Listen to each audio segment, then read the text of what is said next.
Dr. Schoor again. I'm going to talk a little bit about management of the azoospermic patient or sperm retrievals. An azoospermic man has no sperm. Basically, the ejaculate consists of three components. One is from the prostate, one portion is from the seminal vesicle, and those two portions comprise the majority of fluid that comes out when a man ejaculates. And the third component of seminal fluid is the testicular component, which contains sperm. Azoospermia is no sperm in the ejaculate. About 10% of men who have infertility as a diagnosis are found to be azoospermic. In the past, the only option for these men uh, was to adopt or use donor sperm. Now, this condition is actually pretty straightforward to treat, and the majority of men can be fixed with a relatively straightforward, often in-office procedure. The main distinction between that the urologist must make when confronted with an azoospermic man is this azoospermia caused by a blockage or a problem of sperm production. Sperm is produced in the testicle, but it exits the testicle through a variety of ducts and tubes called the epididymis and the vas deferens.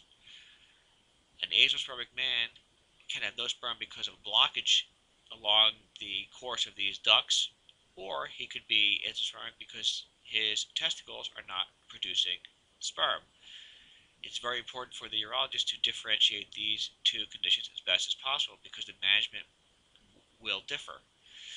We can get some blood tests and do a physical examination that can help us determine the etiology of the cause, whether it's obstructive or not obstructive, or which blockage or a production issue.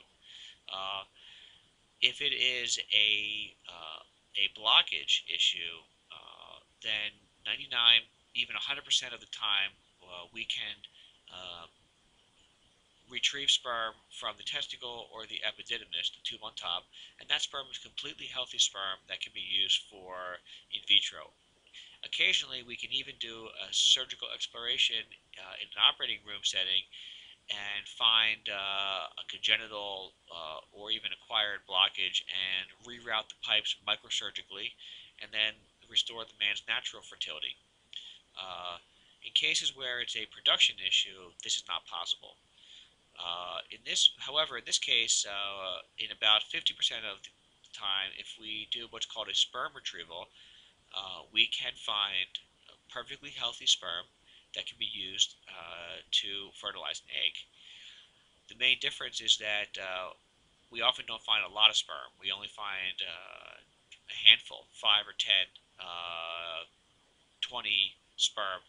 So when we have a patient who we suspect will have the non-obstructive azoospermia variety or the production disorder, these sorts of cases are best done in conjunction with the wife's egg retrieval in a fresh setting with embryology sitting by to receive the sperm directly from the testicle, and that sperm can then be injected into the eggs to fertilize them.